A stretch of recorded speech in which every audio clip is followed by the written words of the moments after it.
Welcome to our podcast, Living Our Best with Memory Loss. What makes this podcast unique is that three of its hosts, Bob, Denis, and SuAnne, have a memory loss diagnosis. The purpose of this podcast is for people to share their experiences with cognitive decline. It is not to provide medical advice. We are not doctors, and we stress that what might have worked for one person might not work for others. If anything you hear on this program inspires you to explore treatment options, we recommend you do so in consultation with your physician. Welcome back to another edition of Living Our Best with Memory Loss. Last week, Dr. Gregory Jicha joined us and talked about diet and memory loss. This week, he's here to talk to us about the latest preventions and treatments in Alzheimer's. Dr. Jicha, I'm not trying to age you at all, but you've been at this for about 35 years, research, and you've got quite a history here. So you've seen the evolution of all the latest treatments and preventions. And so where do we stand now? Tell us the latest treatments out, the latest, I'll let you take it. So really, really important. Yes, I've been at this longer than I like to remember. Anyway, for a very long time. And thank you for that, by the way. I wanted to make sure that we all thanked you for all of your research and your dedication, Well, because we're all touched by it one way or another. And there are folks, if they're not now, they will be. I hate to say, but thank you for everything you're doing. well, thank you. Yes, I think there's nothing more important than a healthy brain, than carrying our memories through and really engaging with the world. So I value it the most, and that's really the drive. I also value aging, and believe it or not, even though I wake up with more aches and pains on a daily basis, I'm actually enjoying this phase of my life as much as I enjoyed being a teenager and Oh, middle-aged that's great. adult. The wisdom, the common sense that I've accumulated over time, really truly gifts. Anyway, so. Yeah, we think back and really, it's been an explosive time for our discoveries over the last 4 decades. We can look back and really say, 40 years ago, we had just developed the first actual clinical diagnosis of Alzheimer's disease. For the first time, we had discovered amyloid as a component of the plaques, and that was rapidly followed with the discovery of tau and neurofibrillary tangles, and that field has just blossomed into everything that we've been understanding about the disease. 40 years is not a lot of time in the grand No. scheme of things. It did take about 14 years or so after those initial discoveries before we had our first medicines available to treat the symptoms of memory loss. And Those medicines remain a mainstay for treatment of memory problems today. But in the meanwhile, we've not sat back because we realize that this is a medical condition, memory loss, and Mhm. that we need to understand the biology of it. And we need to be able to stop it. We've taken the same approach with every other disease out there. Cancer, a prime example of initially, well, if you couldn't cut it out, we were in trouble. And then the development of radiation therapy, which was very harmful initially, Mhm. but was an option that we've now gotten better and better and made safer and safer. And the first chemotherapies were very, very dangerous and had many, many side effects. And we're getting better and better and better at this. And that's really where we are with Alzheimer's disease. Over the last 2 years, we've really had the first breakthroughs in medicines that can completely remove the amyloid plaques of Alzheimer's from the brain. Now, unfortunately, like all early stage medicines, there are some side effects that we really Mhm. need to keep in mind, choose the right patients, be aware of. We're going to get better and better medicines. We've also learned that you can't stop the disease by removing one aspect of it, that we need to do more. And that has spurred the field to begin to engage. If we look at where we're investigating nowadays, one can see that only about 20% of research continues in the area of modulating amyloid Mhm. for treatment. Instead, we're focused on tau, we're focused on the inflammation in the brain, we're focused on cellular health, and this is tremendously promising. So I'm really, really excited, and I think what the next 10 years is going to do. I can't even envision where we're going to be, but in a much, much, much better place where we can truly make diseases like Alzheimer's what they are: chronic health conditions like high blood pressure. You can live with that all your life as long as we manage it appropriately. Uh-huh. Just so you know, Dr. Jaiko, well, we don't see you retiring anytime soon, so you're not allowed. Just so you know, okay? Okay, just so you know. Also, you mentioned those two drugs, those FDA-approved medications for early stage Alzheimer's. So those would be Leqembi.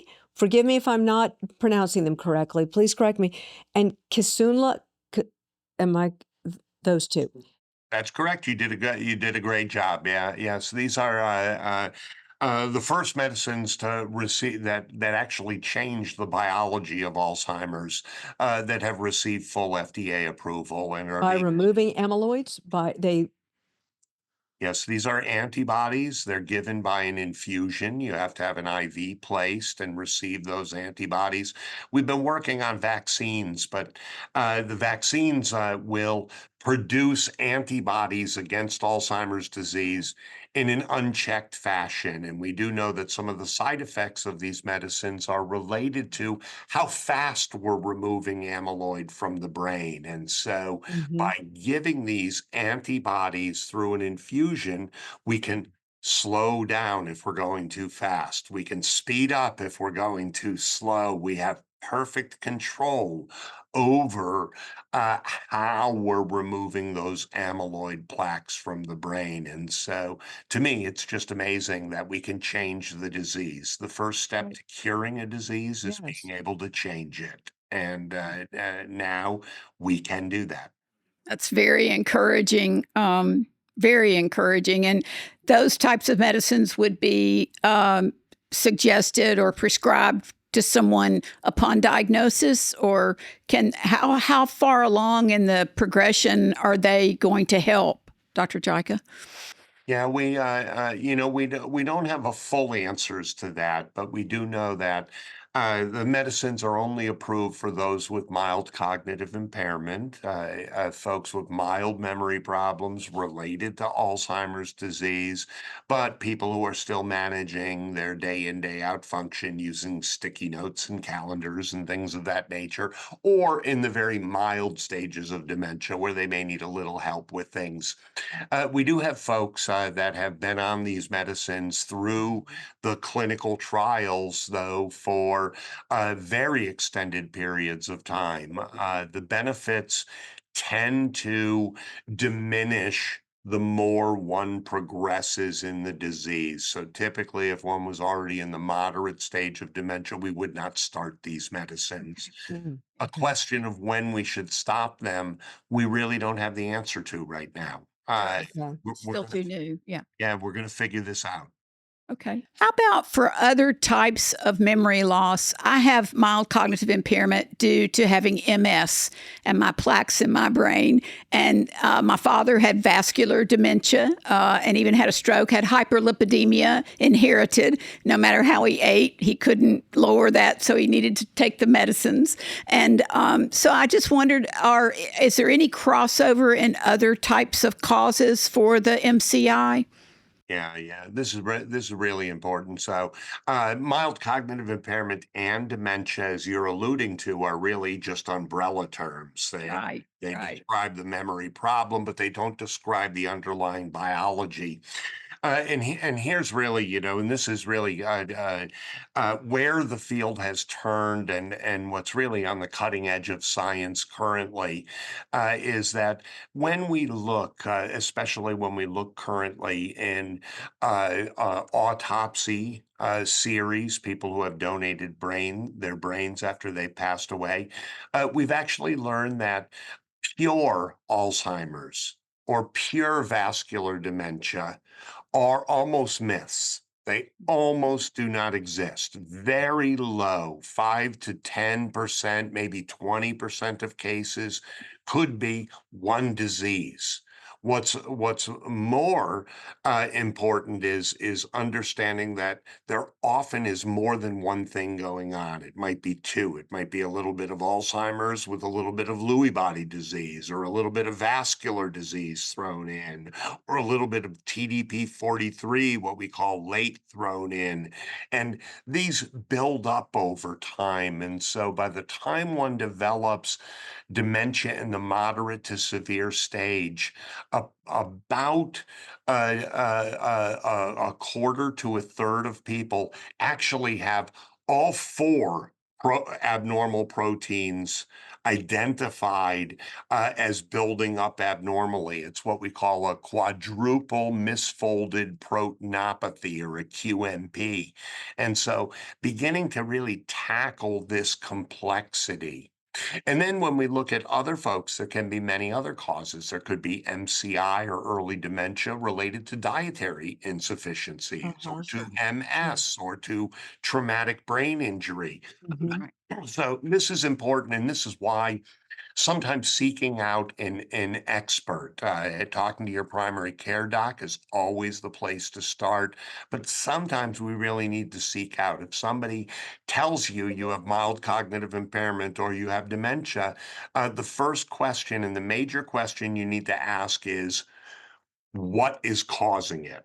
Hmm. And if your doctor can't tell you that, you need to see a specialist. You need to find somebody else that can help you get to that answer, right?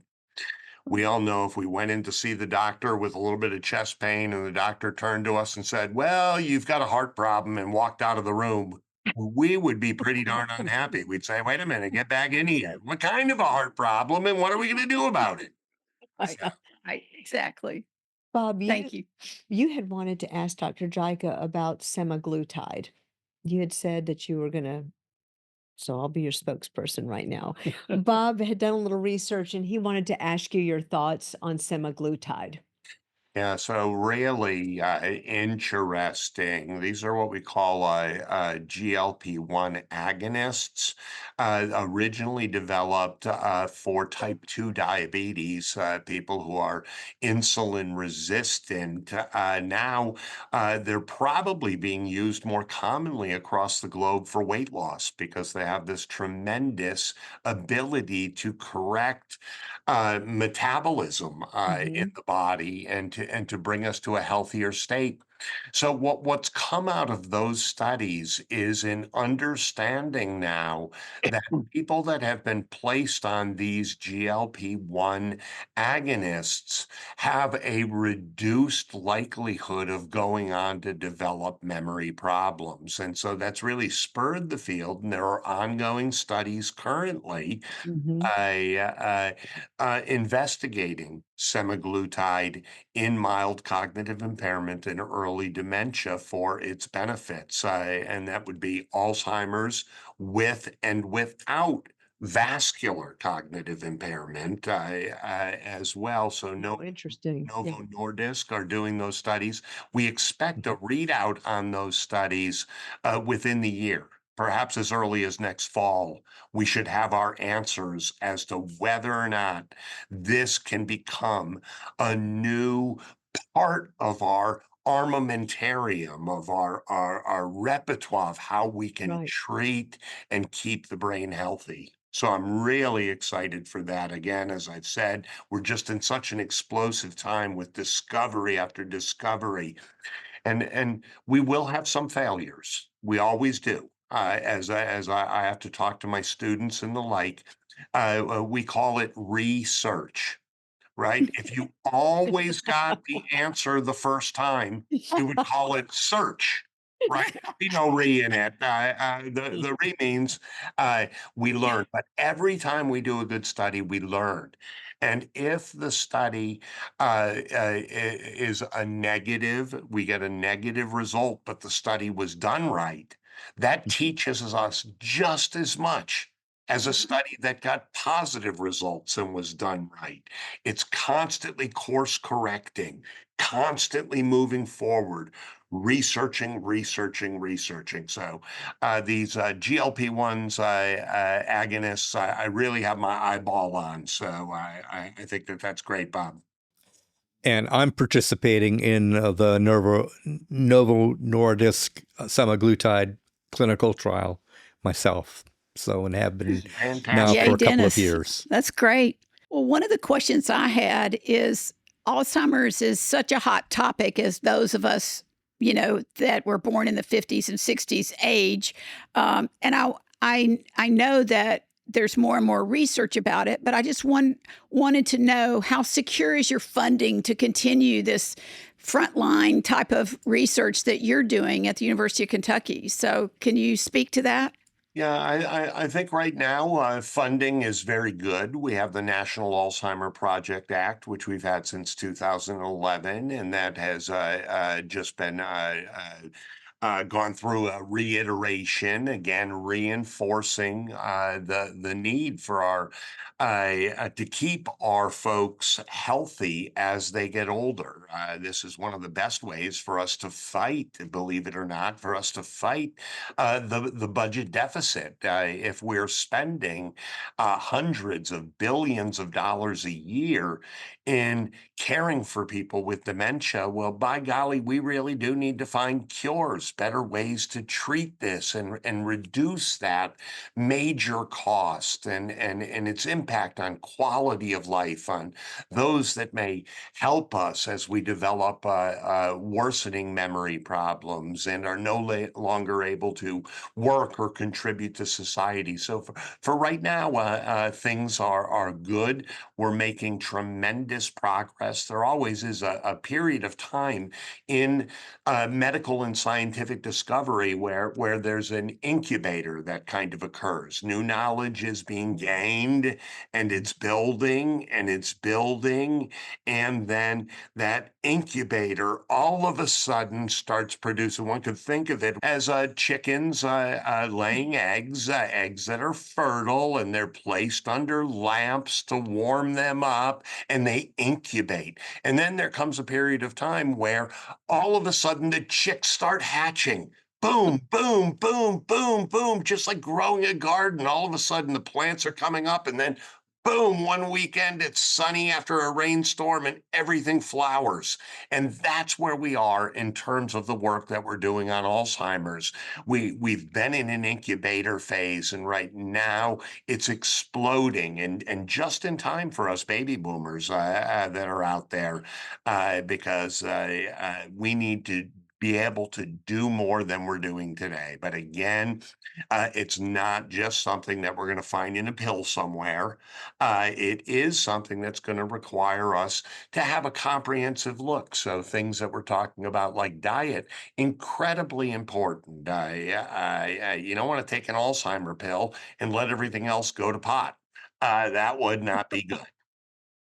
Dr. Jicha, I have a list of questions that we're not going to be able to get to because I know your time is limited. So will you come back and join us again? You've been a joy. I certainly will.